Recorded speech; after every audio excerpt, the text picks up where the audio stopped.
Bonjour à tous, aujourd'hui je vais vous présenter une partie que j'ai jouée dans le top 12, l'édition 2022. Donc le top 12, qu'est-ce que c'est? C'est le championnat des 12 meilleurs clubs français. Et moi je joue avec le club d'Agen, qui était un peu le petit poussé de cette édition-là. On est le club où il n'y avait pas de grands maîtres, où on n'avait pas des superstars à présenter. Pour ça que moi j'ai eu la chance de jouer dans cette équipe et de jouer avec des super joueurs en face. Il faut savoir que dans le top 12, vu que c'est que les meilleures équipes, il n'y a que des rockstars en face. Donc il y a les meilleurs grands maîtres français, des grands maîtres des pays étrangers, beaucoup de stars des échecs. Il y avait Topalov qui était là, qui est un ancien champion du monde. Donc vraiment du beau monde. C'est une opportunité unique pour des joueurs comme moi et comme ceux de mon club de jouer contre des cracks absolus, quoi. Et donc évidemment c'est très très dur comme tournoi, parce que un tournoi de haut niveau ça se déroule en général sur plusieurs jours. On a une partie par jour.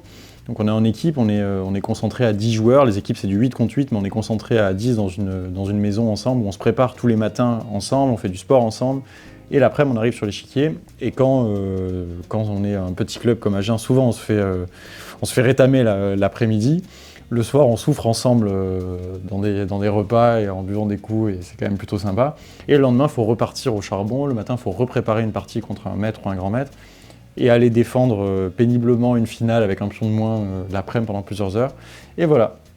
Mais c'était quand même une super opportunité. Il faut savoir que quand j'ai joué la partie que je vais vous montrer, j'étais à 0 sur 6 dans le tournoi. Donc autant vous dire que moralement, physiquement et tout, c'était pas évident. Je venais de perdre 6 parties d'affilée, donc catastrophe. Et je joue cette partie contre un fort joueur français qui s'appelle Tanguy Migaud, qui est maître international. J'ai les blancs et je me suis dit je vais envoyer un peu le tout pour le tout, je vais jouer une ligne un peu pirate, un peu peau de banane, que je vous invite à aller voir sur YouTube. Je vais y revenir dans l'analyse de la partie, mais voilà, c'était un choix évidemment de ma part en me disant bon, j'ai tout donné dans les parties précédentes et j'ai failli accrocher des très forts joueurs, mais j'ai quand même perdu. Donc là je vais un peu changer mon fusil d'épaule et puis je vais essayer d'envoyer un peu le tout pour le tout. Et voilà, j'espère que ça vous donne un peu un aperçu de à quoi ça ressemble les interclubs et le haut niveau des tournois, cette présentation hyper rapide. Mais voilà, il faut savoir que même si c'est beaucoup de souffrance, c'est quand même aussi une grande chance dans une carrière de joueur d'échecs, surtout si on n'est pas pro, que d'avoir accès à un tournoi comme ça et de pouvoir jouer, pouvoir côtoyer des super forts joueurs pendant 10 jours, quoi. Donc voilà, sans plus attendre, on passe à l'analyse de la partie et puis j'espère que ça vous plaira. On passe donc à l'analyse de la partie. Donc je vais vous présenter cette partie que j'ai jouée contre ce maître qui s'appelle Tanguy Migaud. C'est une sicilienne, et en l'occurrence c'est une sicilienne à la pine, et on a 7 positions qui arrivent sur l'échiquier. Ça c'est une des grandes lignes de cette ouverture. Et ici, il faut savoir que moi je joue pas habituellement cet ordre de coup-là avec les blancs, donc je pense qu'il avait déjà flairé qu'il y avait un truc sûrement un peu bizarre qui allait arriver. Et là j'avais regardé un coup un peu bizarre qu'on appelle le Beaver Gambit, ça s'appelle cette ouverture. Et c'est l'idée B4 dans cette position. Et B4, l'idée c'est quoi? C'est un truc qu'on retrouve souvent dans les gambits. L'idée c'est juste de dévier le pion que les noirs ont au centre pour, après la prise, prendre le contrôle du centre, chasser ce cavalier, jouer D4. Il y a des complications, il y a des pots de banane un peu partout. C'est une ouverture de pirate, hein. C'est vraiment une ouverture de pirate. Donc c'était un peu un one shot, et puis je me suis dit pourquoi pas essayer ce jour-là. Sur B4, il a flairé évidemment que j'avais préparé une peau de banane à la maison, et du coup il a joué B6, qui est un coup qui enlève un peu le fun pour les blancs, puisque en gros il maintient la chaîne de pions telle quelle. Ce qui va changer, c'est juste que la colonne B va s'ouvrir, mais il a gardé cette pression sur le centre, il n'a pas gagné, il a refusé le sacrifice que je lui proposais. Et donc on a cette position-là. Et là, je me rappelais juste qu'en 4 B6, il fallait jouer fou D3 et fou E4 rapide. Et donc ici, fou E4, c'est un coup qui met la pression sur le cavalier au milieu, qui est cloué sur le fou en B7 derrière. Donc si les noirs font rien, je risque à un moment donné de jouer C4 et de gagner ce fou en chassant le cavalier. En même temps, quand on joue fou E4, donc ça a l'air plutôt menaçant pour les noirs, il faut quand même vérifier que les noirs ne puissent pas prendre en C3 ou prendre en E3, ou aller en E3, c'est-à-dire découvrir une action du fou sur notre fou en E4. S'ils prennent en C3, c'est très très simple, on reprend du cavalier et on protège notre fou ici, donc ça, pas de souci. Par contre, si les noirs jouent cavalier E3, là, en fait ça fait peut-être un peu peur pendant quelques secondes, mais juste en calculant, on voit par exemple qu'après fou prend B7, cavalier prend D1 et fou prend A8, le cavalier en D1 il est cuit, quoi, en fait. Il a rien à faire sur cette case et il peut absolument pas sortir. Et donc en fait on aura croqué le fou B7, la tour A8 et le cavalier D1 en finale, ce qui fait beaucoup trop de matériel pour la dame. Donc pour toutes ces raisons, fou E4, il n'y a pas de souci tactique. Les noirs ont joué dame C7, donc mon adversaire protège son fou en B7, donc maintenant sur tous les C4, je fais qu'échanger des fous. Je gagne plus la pièce en B7. Petit roc, D6, et là c'est un peu déjà le premier moment où il faut réfléchir avec les blancs Donc moi j'étais par moi-même à ce moment-là, mon adversaire aussi. J'avais un peu plus de temps que lui, je crois, de mémoire. Et ici, il faut commencer à réfléchir au coup de développement qui pose le plus de problèmes au noir, c'est-à-dire qui appuie le plus, là, le plus où ça fait mal. Je pense qu'il y a beaucoup de... Il y a beaucoup de coups candidats, il y a tour 1 qui est un bon coup, il y a D4, il y a E prend D6, il y a C4, tout ça c'est des coups qu'on doit balayer obligatoirement.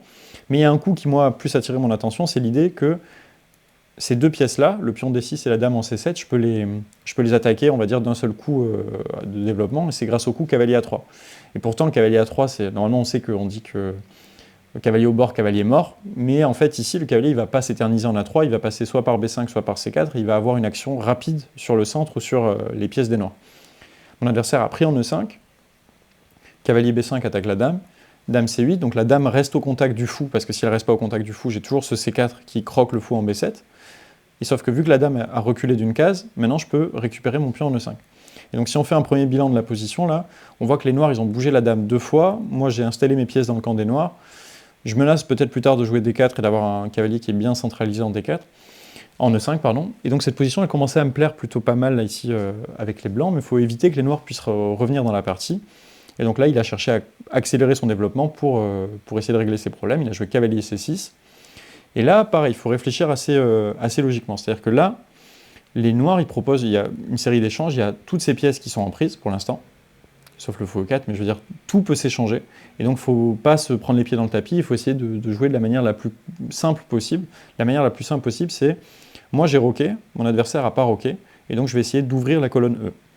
Si par exemple, donc j'ai joué fou prend D5, si les noirs se contentent de reprendre en D5, en fait dans cette position, il y a plein de coups qui posent problème. En fait, je vais mettre une pièce sur la colonne E, la dame ou la tour, et par exemple, si je joue tour E1, après un coup comme fou E7, je peux jouer avec des thèmes rigolos en fait. Je peux enlever mon cavalier en G6 ici pour attaquer la tour. Et en fait, dès que ce cavalier disparaît, je menace cavalier D6, échec, gagne la dame. Puisque la tour clouera le fou E7. J'espère que c'est clair comme idée, mais par exemple, si je vous mets cette position-là, après cavalier G6, la menace est cavalier D6 qui gagne la dame grâce au clouage de la tour du fou par la tour, pardon, et en même temps, le cavalier G6 qui attaque la tour. Donc sur fou prend D5, mon adversaire, il n'a pas repris le fou, ce qui me laisserait donc ouvrir la colonne et poser les problèmes que je vous ai montrés. Plutôt, il a pris la pièce en E5. Et là, il faut jouer de manière très très simple aussi, juste sortir mes pièces en générant de nouvelles menaces sur les pièces des noirs. Fou prend B7, dame prend B7, et là, il y a un petit coup de développement qui est pareil, qui est tranquille, facile à voir. Ça, dans vos parties, ça peut vous être utile, je pense, comme idée. C'est juste que quand il y a des coups comme tour B1 qui apparaissent, c'est vraiment très très simple à jouer. C'est des prises de décision qu'on peut faire rapidement. On développe la tour sur une colonne ouverte, on protège notre pièce et on menace cavalier D6 qui gagne la dame. Si je joue cavalier D6, je fais échec au roi et en même temps, je récupère la dame B7. Donc quand je vais jouer tour B1, la dame doit rebouger. Et si on fait le bilan juste de ce qui s'est passé, la dame au début elle a été en C7, puis en C8, puis elle a pris là, puis elle a été en D7. Et en fait mon adversaire il a déjà touché la dame 4 fois à l'ouverture, et donc on sent qu'il y a quelque chose qui est en train de mal tourner pour les noirs en fait dans cette position. Surtout que maintenant j'ai un coup très simple pour continuer à jouer avec l'initiative et à empêcher mon adversaire de jouer, j'ai le coup de D4. D4 ça prend le centre et ça attaque la pièce en E5. Donc D4 c'est un coup très embêtant pour les noirs. Il a joué cavalier C6, et là, nouveau moment un peu clé, donc il me reste qu'une pièce à développer, mais il faut essayer de trouver la séquence qui est la plus forçante pour les noirs. Et là, j'étais content parce que j'ai réussi à trouver un moyen de poser des problèmes aux noirs et de les empêcher de sortir leurs pièces et donc de les empêcher de roquer. Parce que tant que ce fou ne peut pas sortir, le roi reste bloqué au milieu. Le roi, vous comprendrez bien qu'il n'a pas envie d'aller dans les courants d'air en C8, parce que là, il va se faire enrhumer très fort s'il va en C8. Et donc ici, il y a un très bon coup pour les blancs. Vous pouvez mettre pause si vous voulez le trouver. C'est le coup D5. D5 c'est intéressant parce que les noirs auraient envie de prendre de la dame pour échanger les dames. Pourtant s'ils prennent de la dame, il y a un problème tout de suite, c'est que j'ai un coup intermédiaire qui gratte, c'est cavalier C7 échec. Donc sur D5, les noirs ils ont joué E prend dans la partie, et là maintenant, je peux jouer fou F4, qui menace la fourchette en C7, juste là. Les noirs ont joué tour C8 pour protéger la fourchette, enfin se défendre contre la fourchette, et maintenant, regardez, après le coup tour E1, puisque la colonne est ouverte, je fais échec. Et c'est plus évident maintenant pour les noirs de trouver un coup utile, parce que s'ils jouent fou E7, qui était un peu leur idée à la base pour couvrir le roi, ce qu'ils préféraient faire, maintenant j'ai cavalier D6 qui tombe toujours au bon moment, maintenant que j'ai attiré la tour sur cette case-là, et je gagne une qualité dans la position. Donc, sur tour 1 échec, mon adversaire, il a joué roi D8, et il a été sabrité derrière la dame et derrière le pion D. Et donc là, c'est un nouveau moment important dans la position. Moi, j'ai mis beaucoup de temps à trouver le bon coup pour les blancs ici. Je me disais que bon, si les noirs ils ont le temps Si les noirs on leur laisse un temps, ils vont jouer A6, chasser ce cavalier, et ensuite, par exemple, parfois jouer fou D6 pour essayer d'échanger des pièces, et moi, si mon cavalier recule, que celui-là se fait échanger, ce fou monstrueux sur cette diagonale, mais en fait, j'aurais juste un pion de moins qui est un pion central, et j'aurais perdu l'initiative, j'aurais perdu la compensation que j'ai pour le pion. Donc c'est important de jouer vite, ici. Et donc l'idée, c'est de faire sauter la protection du roi et de la dame sur la colonne D. Et donc pour ça, il faut ramener des pièces en D1. Et donc très simple, quand on se le dit comme ça paraît très simple, mais moi je me souviens que j'ai eu du mal à trouver cette idée dans la partie. Dame F3. Dame F3, ça attaque D5 et ça prépare tour D1. Et ça empêche les noirs de faire ce qu'ils veulent. Donc mon adversaire a joué A6, mais pile à temps, j'ai tour D1. Si les noirs gagnent le cavalier, maintenant après tour prend D5, je gagne la dame. Et je vais avoir une attaque gagnante sur le roi. Donc dans la partie sur tour D1, mon adversaire a joué D4. Et au passage, juste, je reviens un peu en arrière, pardon. Dans cette position-là, il y en a peut-être qui se demandent pourquoi j'ai pas joué le coup C4, par exemple, qui permet d'ouvrir les lignes. En fait, sur C4, mon adversaire, il va juste jouer D4 ici. Il va tout clôturer, tout fermer. Et là, maintenant, D4, protégé par C5, c'est vraiment débarbelé, quoi. On peut plus rentrer. Donc ici, Dame F3, A6, tour D1. Mon adversaire joue D4, mais la différence de ce que je vous montrais juste à l'instant, maintenant, mon pion est en C3, il n'est pas en C4. Et donc ici, je peux en profiter pour ouvrir la position. Pion prend. Mon adversaire a mangé le cavalier, et là, tout simplement, D prend, attaque la dame et le roi. Cavalier D4, et il n'y a plus qu'à déblayer cette colonne D. Tour prend, tour D1. Et donc là, on arrive dans cette position-là, qui est, on va dire, la position, le dernier chapitre de la partie. C'est-à-dire que là, j'ai toujours cette grosse initiative sur le roi qui ne peut plus roquer, parce qu'il a fait des allers-retours entre D8 et E8. J'ai la dame et un pion contre les deux tours. On a tous les deux un fou, et on a tous les deux 3 pions sur l'autre aile. Et donc là, il faut essayer de jouer précis, parce que si on laisse aux noirs le temps de développer leurs pièces, il y a très peu de chances que les finales soient toujours gagnantes s'il arrive à activer ces pièces. Donc en gros, pour faire simple, on est gagnant tant que tout ça reste exposé, tant que le roi reste exposé, que le fou F8 et la tour H8 ne jouent absolument pas. Donc d'abord, je vais essayer de récupérer le pion B5 dans les meilleures conditions possibles. Et donc ici, ça passe par faire échec en E2 sur case blanche. Je vais remettre le roi en E8, et ensuite je vais en profiter pour récupérer le pion B5 avec échec. Et on a cette position-là qui apparaît. Donc là, j'ai répété un peu parce que j'étais mal au temps et que j'en profitais qu'il n'y ait pas trop de coups pour pouvoir répéter et gagner un peu de temps. Parce que, je ne sais pas si vous savez, mais dans les tournois, on a ce qu'on appelle un contrôle de temps au 40e. On nous rajoute 30 minutes dans les gros tournois. Et donc l'enjeu, c'est si on peut inclure une répétition de 2 coups, on se rapproche du 40e coup facilement, quoi. Et donc dans cette position-là, Dame B5, tour D7. Là, c'était un peu dur de savoir où aller. Je crois que je me suis peut-être un peu compliqué la vie, mais j'avais peur que les noirs arrivent à atteindre ce qu'on appelle une forteresse. C'est-à-dire que, par exemple, si, sur une variante comme C6, qui attaque la tour qui a l'air logique, peut-être que là, dans cette position-là, les noirs pouvaient sortir leurs pièces, récupérer le pion D7. Heureusement, grâce au pion A, on doit gagner. Mais ces finales-là, si on n'a pas le pion A et qu'on perd le pion D, il y a très peu de chances qu'on les gagne avec les blancs. Parce que toutes les pièces des noirs sont d'un seul tenant. Là, c'est un gros bloc. Et en fait, il va pouvoir tout défendre sans...